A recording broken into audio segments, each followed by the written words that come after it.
Buenas pessoal, eu sou o Leonardo de Andrade e no vídeo de hoje nós falaremos sobre a luta pela universidade pública. Vamos lá?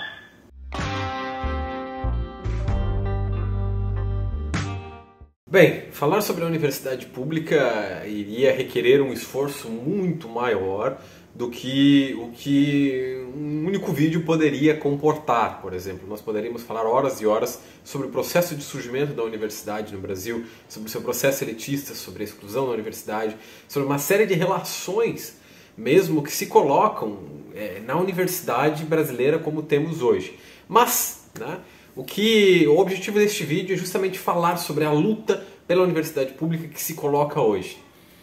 O cenário atual da universidade pública é um cenário um tanto desastroso e até um cenário que nos deixaria com falta de perspectivas, Nós vemos cada vez mais cortes na universidade pública.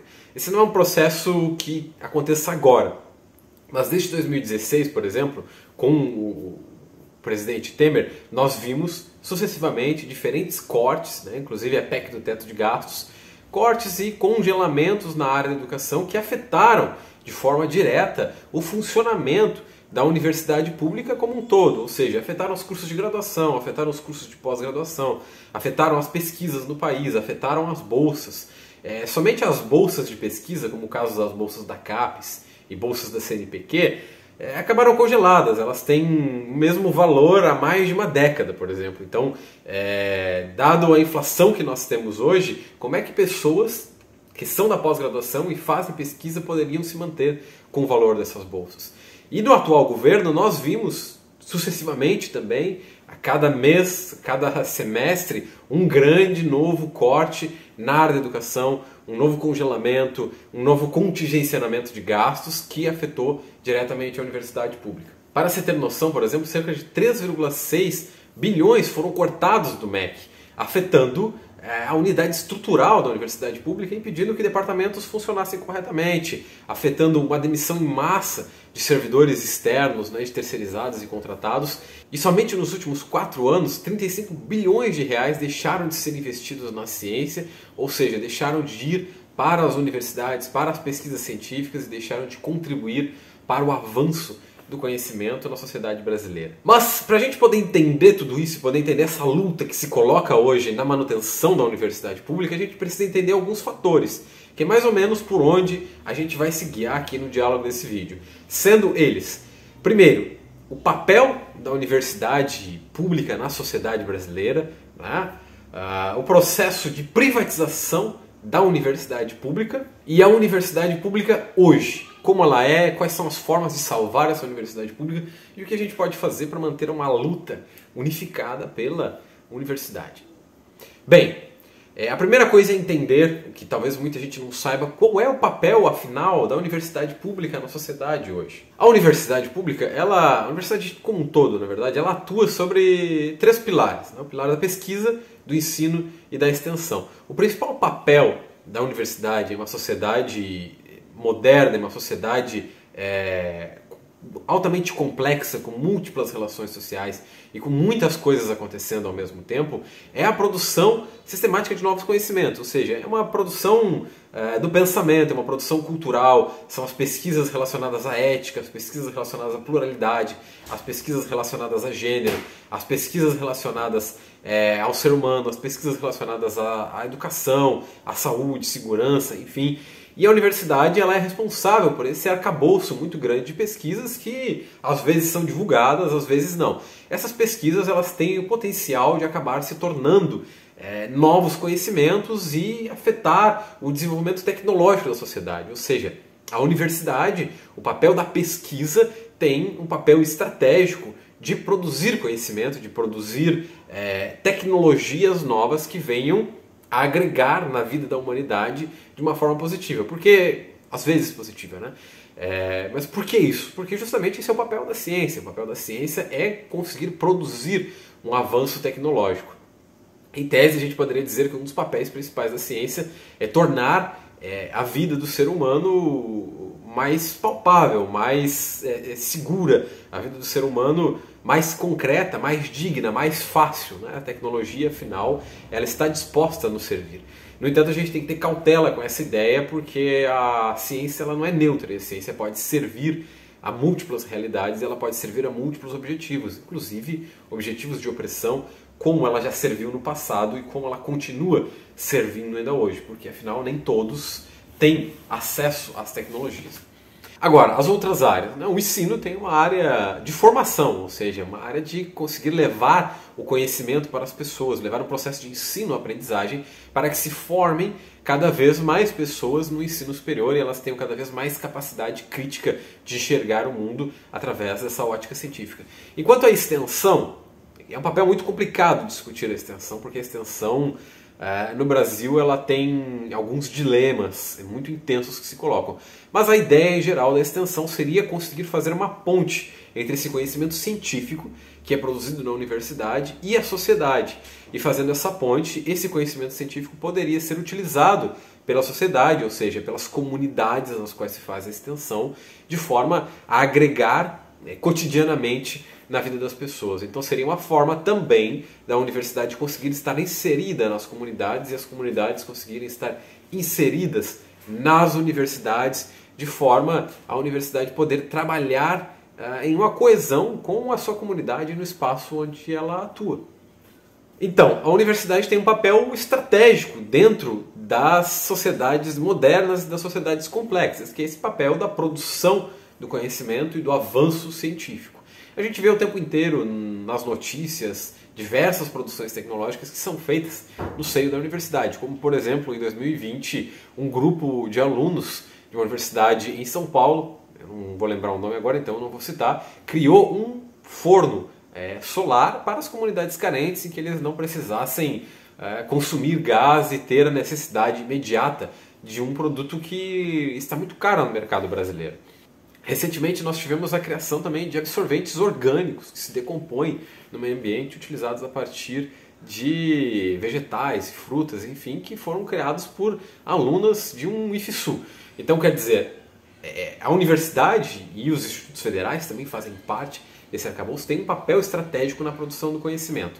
Agora, qual é o cenário que se coloca no Brasil para a ciência? A gente sabe que o cenário para a ciência, ele é um cenário tenebroso, até se diria, um cenário medonho no Brasil. Como eu falei, a gente teve um corte de 3,6 bilhões de reais no MEC, então isso afetou toda a produção científica do nosso país, e ao mesmo tempo, nos últimos 4 anos, deixaram de ser investidos 35 bilhões de reais na ciência.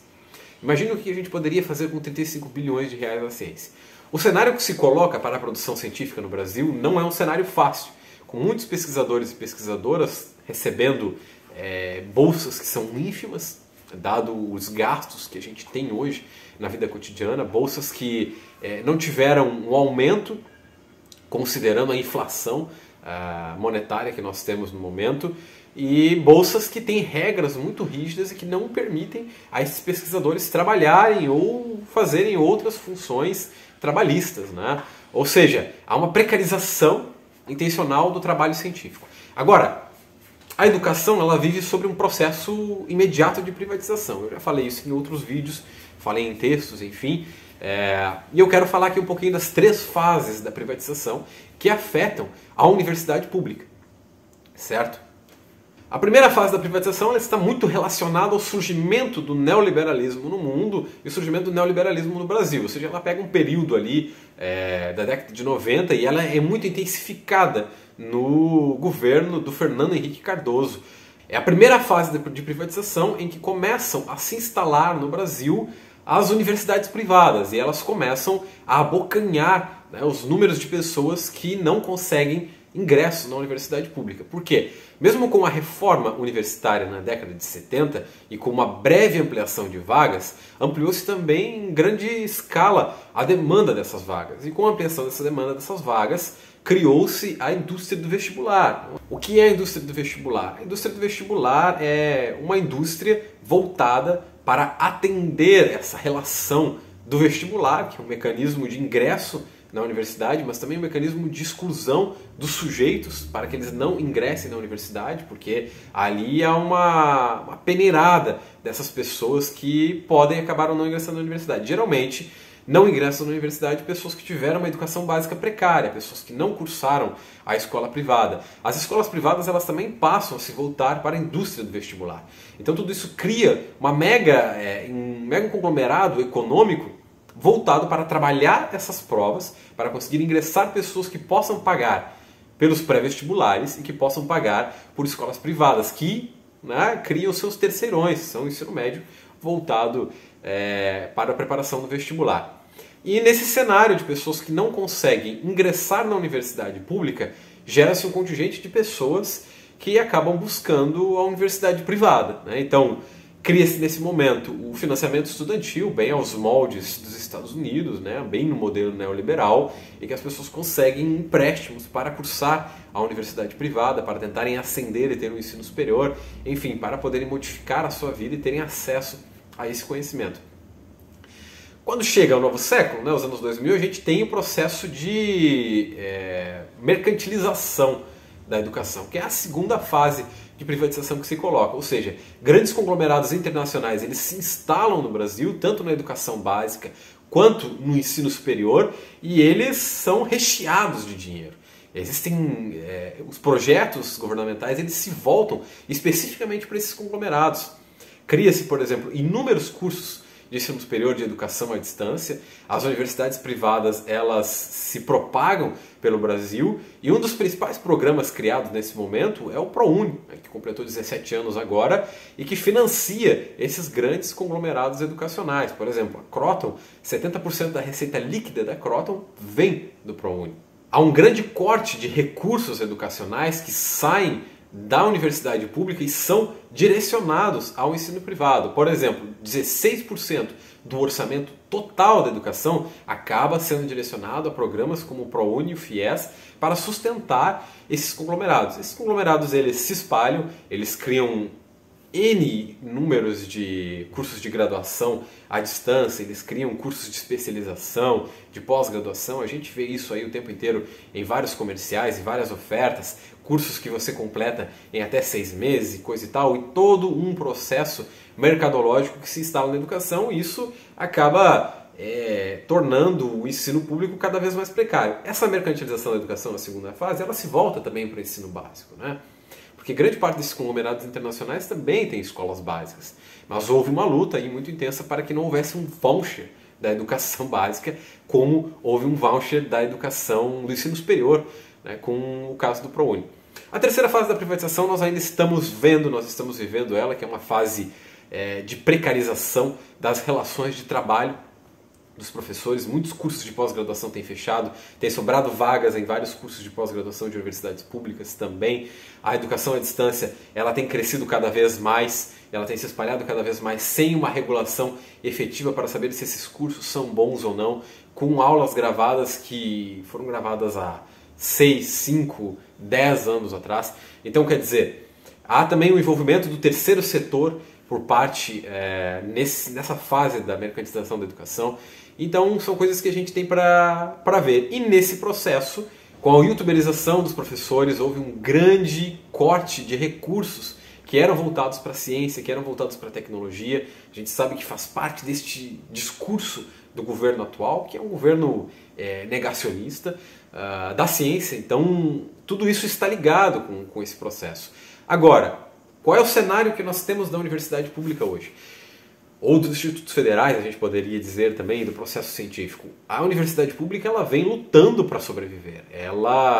Existem cursos que sobram vagas, os transportes públicos da universidade estão fechando porque não tem como prosseguir por conta de gasolina.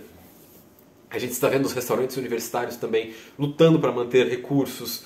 As estruturas prediais desses espaços estão cada vez menos pessoas contratadas porque não tem dinheiro para pagar essas pessoas. As luzes estão literalmente apagadas para poder economizar energia e conseguir manter a universidade funcionando. E a universidade pública vem sendo cada vez mais precarizada também no discurso. Porque na pandemia muitas pessoas acharam que, erroneamente inclusive, que a universidade pública não estava trabalhando, que a universidade pública estava parada e os professores estavam curtindo as férias, o que era completamente o oposto. Muitos dos professores e dos técnicos tiveram que trabalhar com seu próprio equipamento, tiveram que se virar para dar as aulas. A universidade pública vem fazendo manifestações, como Dias do Estudante, como paralisações, como greves, enfim, nessa busca de conseguir se manter viva e conseguir o apoio da população. Ela faz isso frequentemente. Em 2019, por exemplo, nós tivemos o Levante da Educação, em que um sem número de pessoas foi para a rua numa luta unificada em defesa da educação e em defesa da universidade pública. Mas é muito importante que a gente pontue que a universidade pública não está isenta de críticas. E é isso que eu quero falar agora. A universidade pública, a universidade no Brasil, ela tem um histórico muito elitista, certo? A universidade surgiu em 1930. A USP e a Universidade de Brasília são uma das primeiras universidades do nosso país. E elas estavam voltadas a uma elite, uma nata de pessoas que conseguia terminar o secundário e poderia então ingressar na universidade. Essas eram pessoas brancas em geral, pessoas burguesas e homens, certo? Então, durante muito tempo a universidade ficou fechada nisso. É só na década de 90, na década de 80 e 90, com o processo da redemocratização e com uma nova visão de mundo, principalmente por conta da extensão, que a universidade começa a se abrir para as classes populares. Ainda hoje nós temos um problema muito grave de a universidade não estar aberta para as classes populares, mesmo com o ingresso de muitas pessoas. Muito mais gente das classes populares entraram na universidade privada via ProUni do que conseguiram entrar na universidade pública. Os cursos de prestígio, ou dito cursos de prestígio no Brasil, como medicina, como arquitetura, como veterinária, como psicologia, continuam recheados de pessoas que, em geral, cursaram o ensino básico privado, são pessoas de alta renda e são pessoas que estudaram o suficiente para ter uma nota alta no SISU e conseguirem ingressar nesses programas. Por quê? Porque nós não mudamos a nossa forma de ingresso. O Enem, apesar de ser um pouco mais amplo e mais democratizante que o vestibular, ele ainda é uma peneira, ou seja, ele serve para filtrar as pessoas. Não é possível que o Enem traga todos aqueles conteúdos, que são conteúdos dificílimos, quando a gente tem ainda uma educação básica precária. Se nós temos uma educação básica precária, é muito óbvio que as pessoas que conseguem passar no Enem, que conseguem concluir aquela prova, conseguem acertar as questões, são pessoas que tiveram um preparo, geralmente via escola privada, via preparatórios muito caros, para conseguir acertar aquelas questões na prova. E depois você tem a questão da redação. Isso vai se intensificar cada vez mais ainda com um novo modelo de Enem que vem chegando, que é um novo Enem que as provas vão se tornar dissertativas. Então, sem uma educação básica crítica, uma educação básica forte, você não consegue ter pessoas que sejam capazes de responder a essas questões. E é por isso que o Enem ainda é um sistema excludente e é um sistema elitista, porque exclui pessoas da escola básica pública porque elas têm uma formação precária. Então isso se divide em outro problema. Ao mesmo tempo, a gente tem a questão da extensão. Como eu falei mais cedo, a extensão ela é um dos tripés da universidade e ela serve para que se possa levar conhecimento para as comunidades, para que a gente possa fazer uma ponte entre a universidade e a comunidade, que a gente possa divulgar os conhecimentos, que a gente possa levar a comunidade para dentro da universidade. Mas o que acontece hoje? Certo? Eu quero fazer um paralelo aqui com algo que o Paulo Freire falava.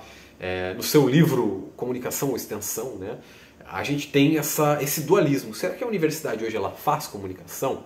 Me parece que não.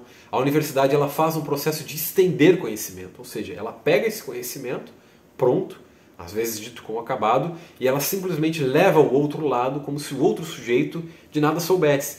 Então, há uma dificuldade muito grande da cultura popular conseguir entrar na universidade pública, da cultura popular conseguir penetrar as muradas da universidade pública e ela se tornar, a universidade e a comunidade, uma só. Então não está havendo uma comunicação, não está havendo um diálogo em que um conversa com o outro, em que os dois conversam e se há um crescimento de conhecimento e se há um aprofundamento científico.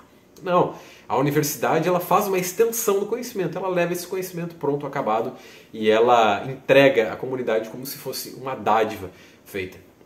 As pesquisas científicas, por exemplo, que é algo que eu critico bastante, são artigos feitos em uma linguagem super difícil para ganhar currículo, para ganhar corpo no currículo Lattes, e uma pessoa que trabalha 9, 10 horas por dia, que chega em casa cansado no final de semana, não consegue ler um artigo desses, porque é um artigo muito difícil, é um artigo sem estética por conta das referências e do inúmero corpo da BNT que se coloca ali, é uma coisa com uma linguagem técnica, uma linguagem cientificista, uma linguagem realmente difícil e que expulsa o outro dessa possibilidade de leitura. Então os artigos científicos, a produção científica que fazemos hoje, é um dos processos elitistas que se usa para excluir a classe popular da universidade. Para encerrar aqui, né, qual é a questão que a gente tem que pensar com isso? Por que eu faço essa crítica de a universidade ser ainda muito elitista e ao mesmo tempo eu faço uma defesa de que ela está em um processo de privatização? Ora, porque a universidade não pode, do dia para a noite, querer o apoio da população em meio a esse caos, em meio aos cortes de gastos, à sua privatização, se ela não inclui a população, se ela não inclui as pessoas no seu processo de vida. Se em determinado momento a universidade pública decide que hoje, para fazer uma manifestação, vai buscar o apoio da massa, e depois da manifestação, depois que conseguem o que querem, desmobiliza essa massa e os exclui da universidade, não é possível que a massa confie na universidade. Não é possível que a massa não ache que a universidade gasta recursos demais, que ninguém trabalha na universidade pública, que ficam apenas produzindo coisinhas para o currículo. Não é possível que se acredite de outra forma, porque é necessário que a universidade pública, que essa instituição abrace essas pessoas para que a gente possa conseguir construir algo novo. E abraçar essas pessoas significa, não é somente defender cotas, não é defender ações transversais, não é defender somente que as minorias entrem, é defender um processo cultural de comunicação e não de extensão, ou seja, de uma comunicação eficiente, de uma democratização da ciência, de que a ciência consiga penetrar nas comunidades e de uma democratização da universidade. Com democratização da universidade, eu digo que a universidade deve parar de defender editais em que crie cotas para grupos de minorias e defenda a democratização e a ampliação das vagas da universidade pública. Ou seja, defenda mais recursos para vagas, lute contra processos como o FIES e o ProUni e defenda a extinção de um processo de seleção, como nós temos aqui em alguns países da América Latina, como o Uruguai e a Argentina, ou no caso da Europa, na Alemanha, que nós temos universidades abertas, que defenda uma possibilidade de ingresso das massas na universidade pública sem processos seletivos que sejam excludentes, sem processos seletivos que sejam eliminatórios, que sejam classificatórios e que sejam estressantes para pessoas que não tiveram acesso à educação básica. Eu acredito que é por aí que a gente pode conseguir defender um processo de universidade pública, fazer uma luta por uma universidade pública que seja verdadeiramente do povo, que seja verdadeiramente da classe trabalhadora e que consiga levar ciência para tantas pessoas e que essa ciência faça o seu dever de melhorar a vida do ser humano em nosso país. Esse foi o vídeo dessa semana, eu fico por aqui, não esquece de se inscrever no canal e me seguir nas redes sociais. Uma lua, um queijo e um beijo.